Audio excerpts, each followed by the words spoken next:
नमस्कार, मैं आरबी सिंह यादव और आप देख रहे हैं मेरा YouTube channel RB Singh Yadav editor. आज मैं चंदे पर फिर आता हूं।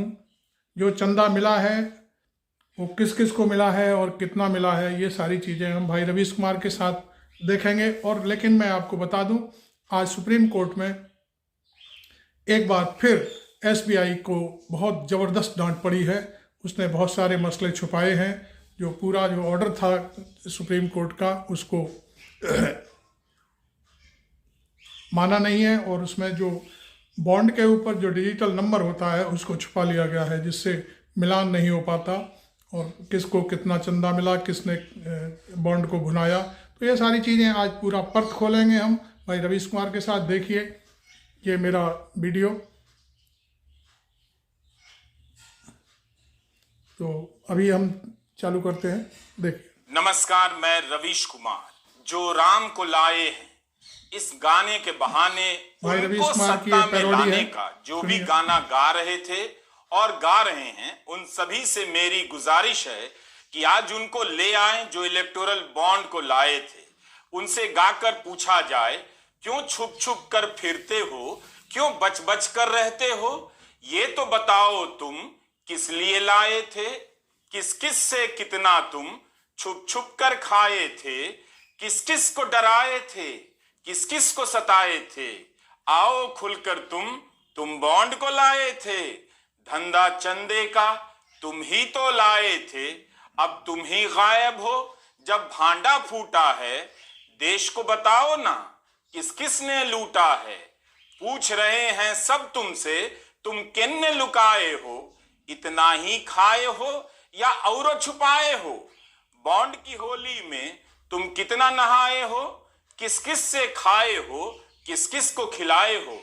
झूठ नहीं बोलो, तुम राम को लाए थे, सच सच कह दो तुम बॉन्ड को लाए थे। धंधा तुम भी खूब इस देश में चलाते हो, बॉन्ड को लाए हो तो अब काहे लुकाए हो। जनाब, मैं मस्खरी नहीं कर रहा, ये मामला बहुत संगीन है। वैसे आज सुप्रीम कोर्ट से स्टेट बैंक को फिर से निराशा हाथ लगी है।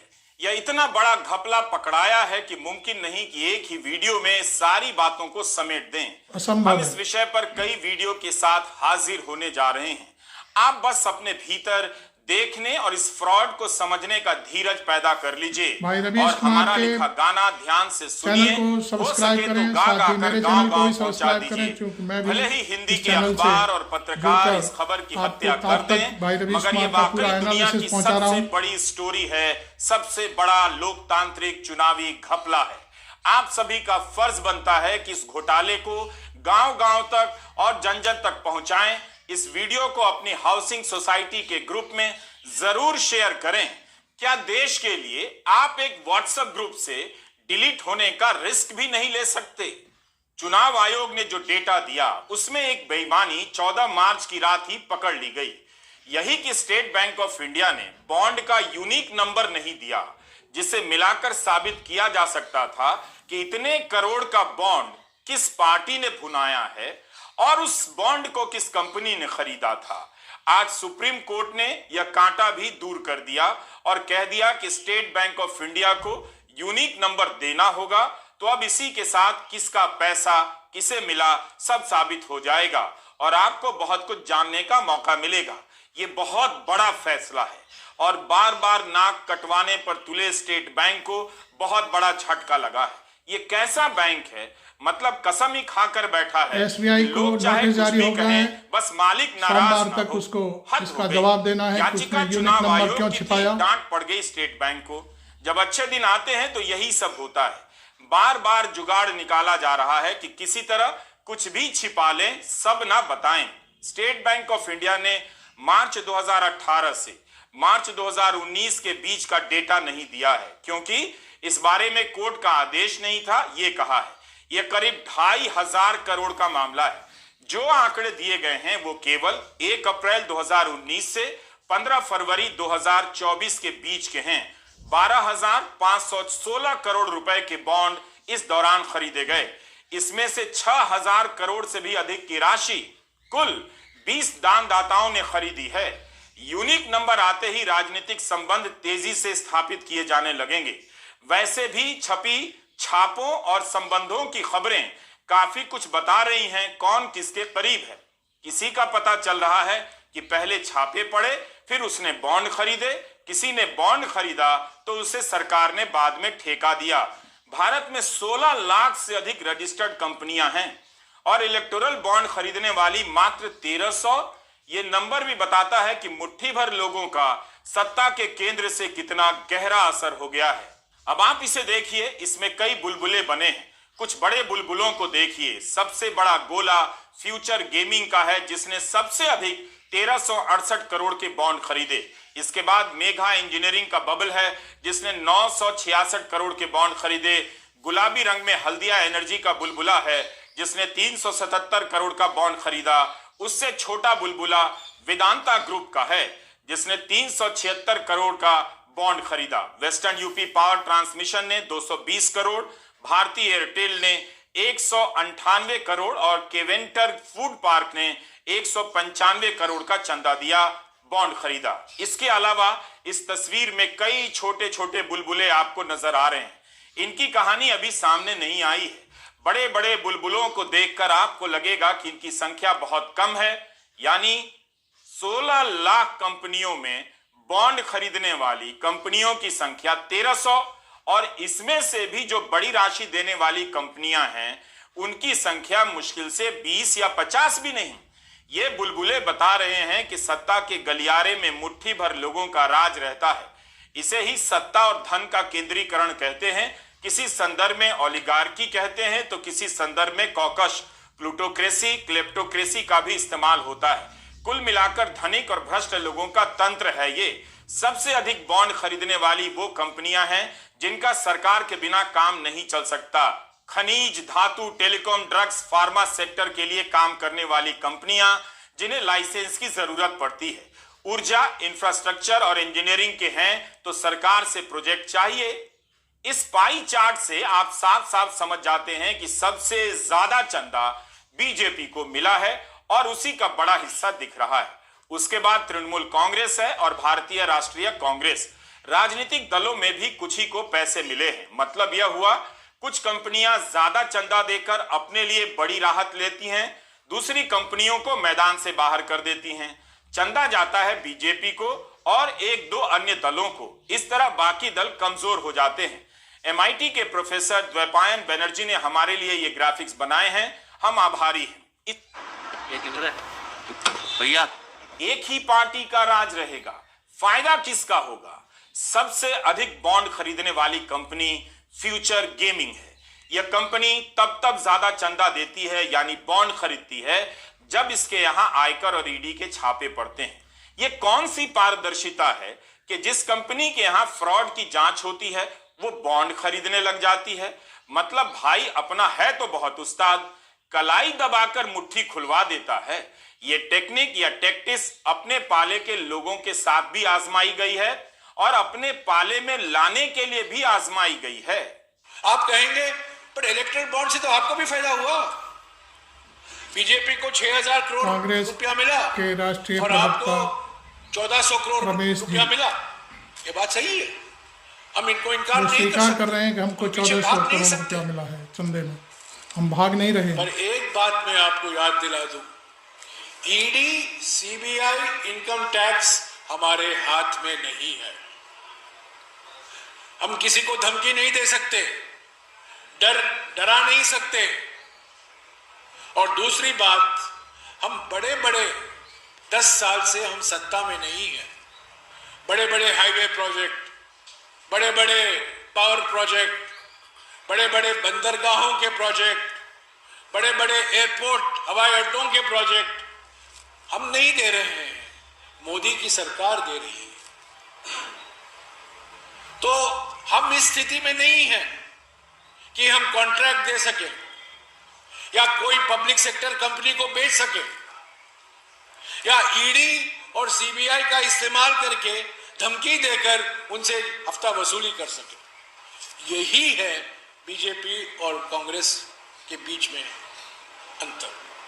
उनको 6000 करोड़ रुपया मिला है, ये एक ही रास्ता है। कुछ नाम इस लिस्ट में नहीं है, वो अलग अलग तरीके से उन्होंने बीजेपी को चंदा दिया होगा, वो ही जानते होंगे। पर ये कहूंगा मैं कि चुनाव शुरू करने के पहले ही बीजेपी ने एक सर्जिकल स्ट्राइक किया है कांग्रेस के खिलाफ। 2019 में आपको याद होगा सर्जिकल स्ट्राइक, 2024 का सर्जिकल स्ट्राइक क्या है? खाताबंदी। हमारे खातों को उन्होंने ठंडे बक्से में डाल दिया है। हम हमारे बैंक अकाउंट ऑपरेट नहीं कर सकते और हमें आर्थिक रूप से अपंग बनाने की षड्यंत्र रचाई गई है। कई कंपनियों के बारे में पता चल रहा है कि पहले छापा पड़ा, फिर बॉन्ड खरीदे गए, फिर कुछ ऐसी भी कंपनियां हैं जिन्होंने बॉन्ड खरीदा तो सरकार का ठेका मिल गया। इलेक्टोरल बॉन्ड के पैटर्न को देखेंगे तो आपको पता चलेगा कि प्रधानमंत्री नरेंद्र मोदी क्यों धर्म पर इतना जोर देते हैं, क्यों वे इस मसले पर नहीं बोल रहे हैं, ताकि आप उनसे इन सब मसलों पर सवाल ना कर सकें। आपके मन में जब भी सवाल पैदा हो वो आपको किसी मंदिर में दर्शन करते हुए या ध्यान करते हुए दिखाई दे जाएं, ताकि आपका मन बदल जाए और लगे कि कितने सच्चे मन से भक्ति कर रहे हैं। कहां समय होगा इनके पास। 15 फरवरी को सुप्रीम कोर्ट का फैसला आया, 15 मार्च हो गया, इलेक्टोरल बॉन्ड आपके सामने है। एक बार भी प्रधानमंत्री ने इस विषय पर नहीं बोला। इसीलिए यह सवाल उठ सकता है कि क्या वे इससे बचने के लिए धर्म का सहारा लेते हैं, ताकि इस तरह के मुद्दों पर जनता को जवाब देने की नौबत ना आए। अपने आप को लगातार मंदिरों के फ्रेम में रखते हैं ताकि आपको याद ही ना रहे कि वे प्रधानमंत्री हैं और उनसे सरकार के काम का हिसाब किताब लेकर आपको सवाल पूछने हैं। थोड़ा धीरज रखिए। अब सुप्रीम कोर्ट ने कह दिया है कि बॉन्ड के साथ यूनिक नंबर देना होगा, तो इससे पता चल जाएगा कि किसका पैसा किसकी जेब में गया। अब आपको मिलाते हैं चंदा देने वाले सबसे बड़े कैरेक्टर सेंटियागो मार्टिन से। बताइए तो, जिस बीजेपी को खुद प्रधानमंत्री 2000 चंदा देते हैं, 2000 रुपए का चंदा, उस बीजेपी को ये कौन लोग हैं जो करोड़ों रुपए का चंदा दे रहे हैं? क्या वे बीजेपी को प्रधानमंत्री मोदी और गृह मंत्री अमित शाह से ज्यादा प्यार करते हैं? अमित शाह ने भी 2000 का चंदा दिया है। वैसे अभी साबित नहीं हुआ है कि मार्टिन ने 1368 करोड़ के बॉन्ड बीजेपी के लिए ही खरीदे, मगर पैटर्न से बहुत कुछ पता चल जाता है। यह मार्टिन है, कोयंबटूर का सेंटियागो मार्टिन। म्यांमार से आकर भारत में लॉटरी का धंधा चालू करता है, गरीब लोगों को रातों रात अमीर बनाने का सपना बेचता है, पैसा कमाता है। 2019 से 2024 के बीच इस कंपनी पर आयकर और ईडी और सीबीआई के छापे पड़ते हैं, मनी लॉन्ड्रिंग का मामला चलता है। 2 अप्रैल 2022 को मार्टिन की company future gaming and hotels private limited की 409 करोड़ की चल संपत्ति जब्त कर ली जाती है और 5 दिनों के बाद यही कंपनी 100 करोड़ का बॉन्ड खरीदती है। इसके खिलाफ मनी लॉन्ड्रिंग का मामला है, जिसके आरोप में न जाने कितने राजनेताओं को जेल में डाल दिया गया, कितनों को अपनी पार्टी तोड़ने के लिए मजबूर कर दिया गया और कितनों को डराकर उनसे अपनी ही पार्टी की सरकार गिरवा दी गई। लेकिन यह मार्टिन 2019 से 2024 के बीच 1368 करोड़ का बॉन्ड खरीदता है। लॉटरी के कारोबार से जुड़ी कंपनी ने 1000 करोड़ से अधिक का इलेक्टोरल बॉन्ड खरीदा। बॉन्ड खरीदने में यह कंपनी देश में नंबर 1 है। इसके पास चंदा देने के लिए 1000 करोड़ का फंड कहां से आया, यह अपने आप में जांच का विषय होना चाहिए। मगर सवाल बीजेपी से होना चाहिए कि क्या बीजेपी ने मार्टिन की कंपनी से चंदा लिया है। अभी तक जितनी जानकारी आई है उससे चंदे का राजनीतिक दल से संबंध सीधे सीधे स्थापित नहीं किया जा सकता, क्योंकि स्टेट बैंक ऑफ इंडिया ने यूनिक कोड नंबर नहीं दिया है। मगर मीडिया में उपलब्ध कई जानकारियां और खबरें राजनीतिक दलों से संबंध के बारे में इशारा कर रही हैं। निर्मला सीतारमण वित्त मंत्री हैं, यहां वे लॉटरी कारोबार से जुड़ी कंपनियों के प्रतिनिधियों से मिल रही हैं। 2 अप्रैल 2023 को वित्त मंत्री के कार्यालय ने खुद ही ये तस्वीर ट्वीट की है। वित्त मंत्री से मिलने वालों में जॉर्ज मार्टिन भी हैं। उन्होंने वित्त मंत्री के ट्वीट को रीट्वीट करते हुए खुद ही ये कहा है, वित्त मंत्री को धन्यवाद दिया है।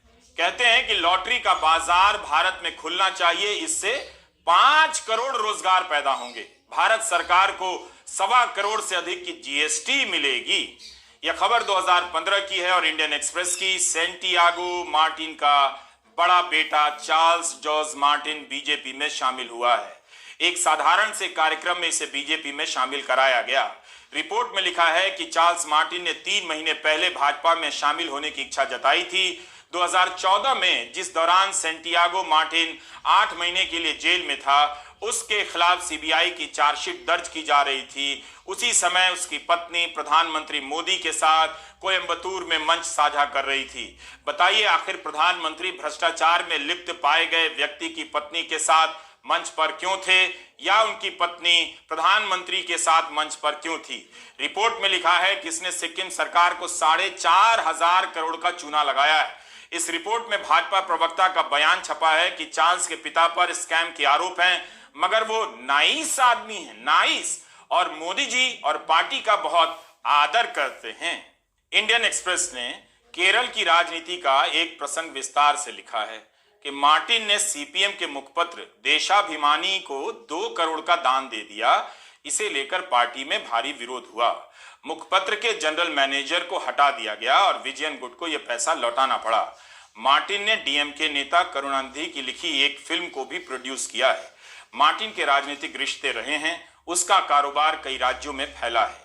केरल के पूर्व वित्त मंत्री थॉमस आइजैक ने ट्वीट किया है कि मार्टिन की फ्यूचर गेमिंग और लॉटरी ने बीजेपी को 1368 करोड़ रुपए दिए हैं। इस कंपनी ने सिक्किम में मेरे खिलाफ मानहानि के 2 मुकदमे दायर किए हैं। क्या इन चंदों का संबंध लॉटरी पर जीएसटी रेट घटाने से रहा होगा? मार्टिन की कहानी विचित्र है। मार्टिन का बेटा चार्ल्स मार्टिन 2015 से बीजेपी में है, लेकिन अक्टूबर 2023 तक ईडी का रेड पड़ रहा है। मई 2023 में भी 457 करोड़ की संपत्ति जब्त हुई और ये जनवरी महीने में बॉन्ड खरीदती है कंपनी। क्या यह माना जाए कि जब भी इससे चंदा लेना होता है, ईडी रेट बढ़ा देती है और कंपनी बॉन्ड के रेट बढ़ा देती है? अक्टूबर 2023 से जनवरी 2024 के बीच यह कंपनी 133 करोड़ रुपए के बॉन्ड खरीदती है। अब आप इस चार्ट को देखिए, इसमें आपको पता चलेगा कि एक साल में किस महीने में कितने का बॉन्ड खरीदा गया। अक्टूबर 2020 में 150 करोड़ का बॉन्ड मार्टिन की कंपनी फ्यूचर गेमिंग खरीदती है। 2021 में यही कंपनी 3 बार 109 करोड़, 30 करोड़ और 195 करोड़ के बॉन्ड खरीदती है। एक साल में करीब 334 करोड़ का बॉन्ड खरीदती है। इतना पैसा इसके पास कहां से है? इसी का है या किसी और का पैसा घूम फिर कर आ रहा है?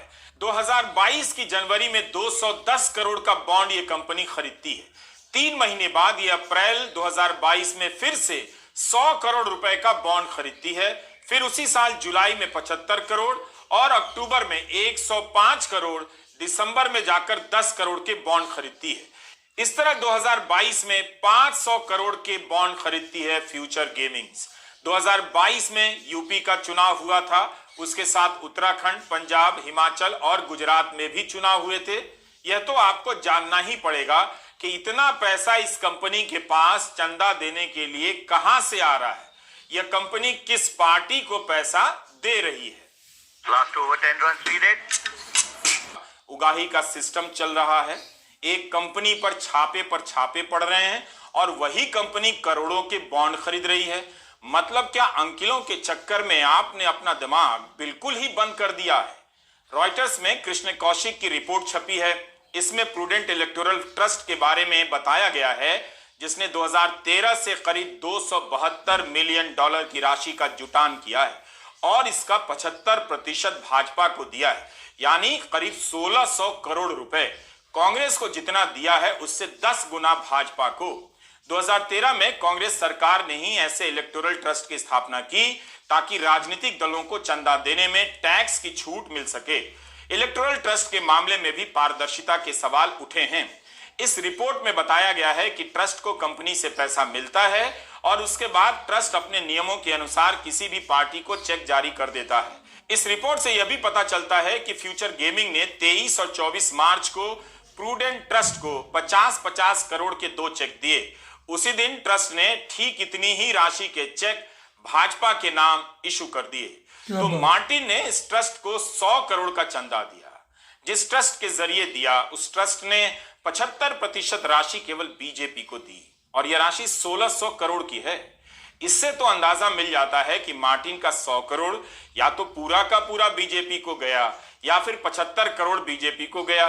इलेक्टोरल बॉन्ड की तरह इलेक्टोरल ट्रस्ट एक और घपला है जिसे समझने की जरूरत है।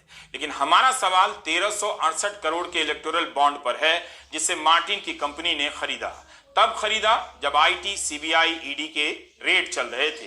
क्या सारा ही पैसा बीजेपी को गया? स्टेट बैंक ऑफ इंडिया जैसे ही यूनिक कोड नंबर देगा, यह स्थापित हो जाएगा, तब स्थिति और भी साफ हो जाएगी। आप सवाल कर सकते हैं कि क्या बीजेपी को किसी भी रूप में पता था कि मार्टिन की जिस कंपनी पर ईडी का रेड चल रहा है उसने पार्टी को चंदा दिया है? कंपनी भी तो नड्डा जी के कान में बता सकती है, हमने आपके लिए 1368 करोड़ का बॉन्ड खरीद लिया है। कई तरह के संयोग इस तरह से मिल रहे हैं कि बीजेपी को एकदम अनजान और अलग जानना संभव नहीं। दिसंबर 2021 में मीडिया में कई जगह खबरें छपी हैं। कांग्रेस ने आरोप लगाया था कि सैंटियागो मार्टिन ने बीजेपी को 100 करोड़ का चंदा दिया। तमिलनाडु कांग्रेस कमेटी के अध्यक्ष के.एस. अलागिरी ने ट्वीट कर कहा कि विधानसभा चुनाव से पहले मार्टिन ने भाजपा को 100 करोड़ का चंदा दिया, इसकी सीबीआई जांच हो। उन्होंने ट्वीट कर जानकारी दी कि अप्रैल 2019 में आयकर विभाग ने मार्टिन की कंपनी और ठिकानों पर लगातार 4 दिनों तक छापेमारी की। 6 करोड़ की नकदी और 24 करोड़ का हीरा और सोना जब्त हुआ। 2011 में सीबीआई ने मार्टिन के खिलाफ 30 केस दर्ज किए थे। मार्टिन पर सिक्किम सरकार को 4,500 करोड़ का धोखा देने का मामला है और 2011 में जमीन धांधली के मामले में जेल में रह चुका है। अलागिरी ने सवाल किया कि ऐसे व्यक्ति द्वारा 100 करोड़ दिए जाने के बदले में मोदी सरकार ने इससे क्या वादे किए हैं? बेहतर है बीजेपी तुरंत खुद सफाई दे दे, बताए कि मार्टिन की कंपनी से किसी भी रूप में पैसा लिया था या नहीं। ईडी और आईटी के मामले में प्रभावित करने की क्षमता केवल केंद्र सरकार को ही है। 2 सवाल उठते हैं, क्या ये छापे चंदे की जबरन उगाही के लिए डाले जाते रहे या फिर छापे के बाद जान बचाने के लिए चंदा देने का रास्ता निकाल लिया गया?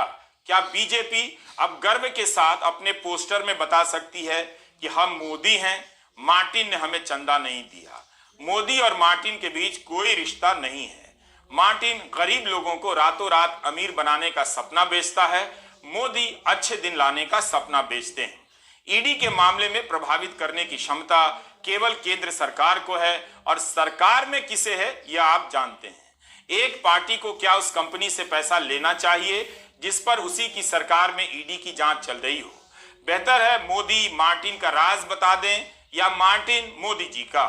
एक तरीका और है, विपक्षी पार्टियां खुद से बता दें कि उन्हें किस किस ने चंदा दिया। ऐसा करने से साफ हो जाएगा कि बीजेपी को किसने और कितना चंदा दिया। वैसे अब जैसे ही यूनिक नंबर आएगा यह साफ हो ही जाएगा। बीजेपी दुनिया की सबसे बड़ी पार्टी है, उसे इस मामले में बोलना चाहिए कि मनी लॉन्ड्रिंग के केस में फंसी कंपनी से उसने चंदा नहीं लिया है। अगर ले लिया है तो हम राम को लाए हैं, हम पैसा लौटाएंगे। मार्टिन का पैसा है, मार्टिन को लौटाएंगे। अब आते हैं हेट्रो फार्मा पर। हैदराबाद की कंपनी है, 7,500 करोड़ की कंपनी बताई जाती है। इकोनॉमिक टाइम्स की रिपोर्ट है अक्टूबर 2021 की। आयकर विभाग हेट्रो फार्मा पर छापे मारता है। 500 करोड़ रुपए के अघोषित आय का पता चलता है। 142 करोड़ का कैश बरामद होता है। इस कंपनी ने छापा पड़ने के बाद इलेक्टोरल बॉन्ड खरीदे। यह वो कंपनी है जो रेमडेसिवियर भी बनाती थी।